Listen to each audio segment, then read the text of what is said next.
መጥፎ ቃላቶችን መናገር ብቻ ሳይሆን መጥፎ ቃላቶችን በተደጋጋሚ የምንሰማ ከሆነ አይምሯችን ለዛ ነገር ይታሰርና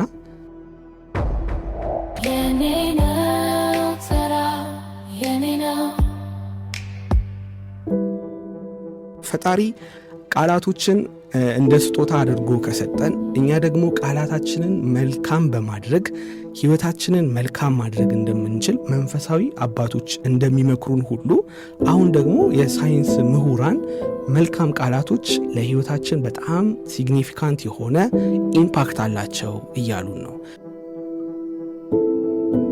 መልካም የሚናገር ሰው መልካም የማግኘት እድሉ በጣም የጨመረ ነው። የሚያማርር ሰው ደግሞ እንደምናውቀው ነው ብዙ የሚያማርርበት ነገር ይጨመርለታል።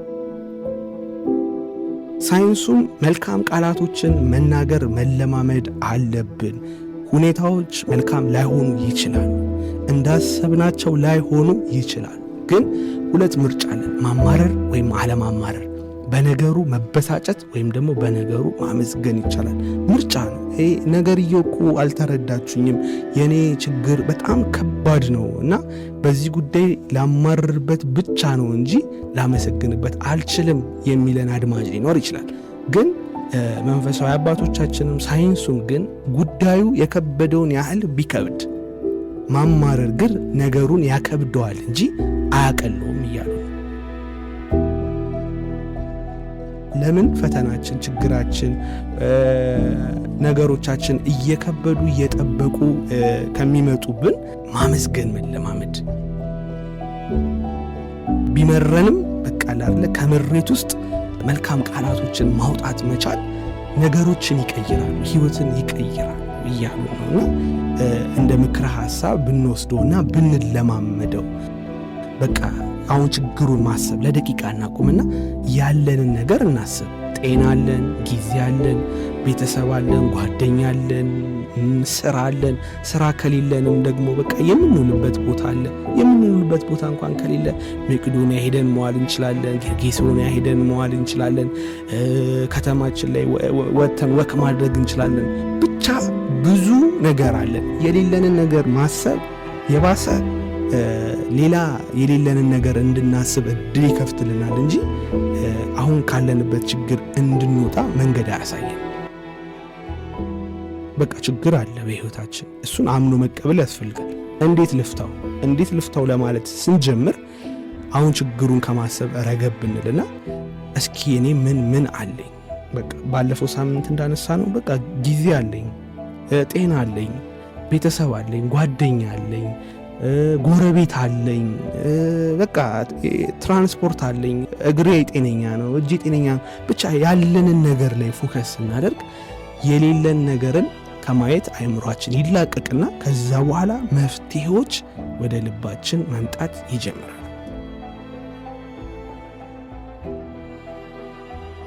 መልካም አንደበቶችን በተደጋጋሚ የምናወጣ ከሆነ እድል እናገኛለን ወይም በሰዎች ዘንድ ተመራጭ እንሆናለን። አሁን ለምሳሌ የሆነ ድርጅት ውስጥ ብዙ ሰራተኞች አሉና ከሰራተኞች ውስጥ አንዱ በብዛት ያመሰግናል እና በቃ ደስተኛ ነው፣ ከሰዎች ጋር ተግባቢ ነው እና አንዱ ደግሞ በጣም አማራሪ ነው እና ሌላ የሥራ እድል ቢያጋጥም ወይም ድንገት ለአንዳቸው ከፍ ያለ ማዕረግ ለመስጠት ቢፈለግ የድርጅቱ ባለቤት ያ በጣም ለሚያማርረው ሰውዬ እድል ከመስጠት ይልቅ ያ አይደለ በነገሮች ደስተኛ ለሆነው ሰው ተመራጭ ይሆናል። በሰዎች ዘንድ ተወዳጅ አይን ውስጥ እንዲገባ ያደርገዋል። ስፔሻሊ መስሪያ ቤት አካባቢ ብዙ የሚያማርር ሰው ያው አጠገቡ የሚኖሩት አብዛኞቹ የሚያማርሩ ናቸው። ግን እንደ ስራ አስኪያጅ ሆኖ ሰራተኞቹን ደግሞ እንደሚመለከት ሰው ሆነን ደግሞ ስናይ ሁሌ ስራውንና አሰሪውን ከሚያማርር ሰው ይልቅ ተመስገን እቺን ስራ ስላገኘው ደግሞ ፈጣሪ ደግሞ ከዚህ በላይ ይጨምርልኛል ብሎ ለትልቁም ለትንሹም የሚታዘዝ ደስተኛ የሆነን ሰው ማንም ሰው ሊደግፈው ሊያግዘው ሊያሳድገው ይፈልጋል እንጂ ይሄ ስራ እያለ የሚያማርር ሰው አሰሪውን ደግሞ ዞር ብሎ የሚያማ ሰው ለዚህ ሰውዬ እድገት መስጠት ከባድ ነው፣ ስራውን ለመበደል የፈለገ ባለ ሀብት ካልሆነ በስተቀር። እኛ መልካም ቃላቶችን በተደጋጋሚ ስናወጣ በሰዎች ዘንድ ተመራጭ ተወዳጅ የመሆን እድላችን እየጨመረ ይመጣል። ስናማርር ግን አብሮን የሚያማርር ሰው የራሱ አብሮን ቁጭ ብሎ በቃ ስሜት ለስሜት ስለተገናኘን በጊዜው አብሮን ያማል እንጂ የሆነ እድል እንኳን ቢመጣ አይ እሱማ ተውት አይሰራውም ብሎ ነው የሚያስበው። ምክንያቱም በማማረር ነው የሚያቀን። ሁሌ መስሪያ ቤት ቦታ ላይ ምናምን ምርጥ ሰዎች ትንሽም ብትሆን ከፍ እያሉ ይመጣሉ። ሪያሊቲው አጭበርባሪዎቹም ጎን ለጎን ላይ ሊያድጉም ቢችሉም ግን ብቻ ውስጣዊ ሰላም የትኛው ይሰማዋል፣ በስራው የትኛው ደስተኛ ይሆናል ብለን ብንጠይቅ የሚያመሰግን ሰው ካፉ መልካም ቃላት የሚወጣ ሰው ከሚያማርረው ሰው በላይ ውስጡ ሰላም ደስተኛ ይሆናል። በመስሪያ ቤታችን አካባቢ ቃላታችንን ማስተካከል በቃ ችግር አለ በቃ አመስጋኝ መሆን፣ እንዳሰብነው እየሄደ አይደለም ነገሩ በቃ አመስጋኝ መሆን። ምክንያቱም እኛ ላይ ብቻ አይደለም ነገሮች እየተቀየሩ ያሉት ሁሉም ሰው ተመሳሳይ ስሜት እየተሰማው እንደሆነ ማሰብና በቃ በተቻለን አጋጣሚ በተቻለን አቅም በቃ ደግ መልካም በቃ ትሁት አንደበት እንዲኖረን ሆን ብለን ራሳችን ላይ የምንሰራው ፈጣሪ እዛ ጋር ምን ብሎናል? በጠቢቡ ሰለሞን ሲመክረን በቃ አፉን የሚጠብቅ ነፍሱን ይጠብቃል። አፉን ክፉ ነገር ከመናገር የሚጠብቅ ነፍሱን ክፉ ነገር እንዳያገኛት ይጠብቃል። አፉን መልካም ነገር እንድትናገር የሚያደርጋት ደግሞ ነፍሱ መልካም ነገር እንድታገኝ እድል ይከፍትላታል። አሁን ጠቢቡ ሰለሞን ነው እንዲህ እየመከረን ያለው። ይሄ ታላቅ ጠቢብ እንደዚህ ያለበት ምክንያት አለው። ከዛ በኋላ ታች ወረድ ብሎ ከንፈሩን የሚያመጠሙጥ በትንሹም በትልቁም የሚያማርር በማይመለከተው ጉዳይ ገብቶ ትንተና እየሰጠ ራሱንም አካባቢውንም ቢዚ የሚያደርግ ሰው ደግሞ ህይወቱ ላይ ለውጥ ከማምጣት ይልቅ በቃ ሌላ የሚያማርርበት ጉዳይ ደግሞ እንደዚህ ያደረጉ ደግሞ እንደዚህ ሆነ ደግሞ እንደዚህ ማማረር ስለሆነ ፍላጎቱ የሚያማርሩት ነገሮች እንዳለ ወደ አካባቢ ይሰበሰባሉ። ከዛ በኋላ ከጠዋት ጀምሮ እስከ ማታ ድረስ ሆን ብሎ አይደለም ያማረር። እኔ እኮ አማራሪ ነኝ አማራሪ አይደለሁም እኮ አንልም። ሆን ብለን አይደለም እናማረር። በቃ አእምሯችን ፕሮግራም ይሆናልና ትራንስፖርት ላይ አሁን ሰልፍ አለና 3 አይነት 4 አይነት ሰው ሰልፉ ላይ ይኖራል። በቃ ሁሌ ይሄ ሰልፍ አይቀንስም እያለ የሚያማርር ሰው አለ። እዛው መሃል ላይ ደግሞ ቆሞ አንድ ቀን እኔ መኪና ደግሞ ገዝቼ እዚህ ጋር የተሰለፉትን ሰዎች ቢያንስ 2ቱን 3ቱን እኔ ወደሚሄድበት አቅጣጫ እሸኛቸዋለሁ እያለ ዛሬ መሰለፉን ያልፋል ብሎ ነገ ደግሞ ሲያልፍለት እዚህ ጋር ለተሰለፉ ሰዎች ራይድ እሰጣለሁ በነፃ ብቻ ፈጣሪችን ቀን አሳልፈኝ እያለ መልካም ቃላት የሚያስባል።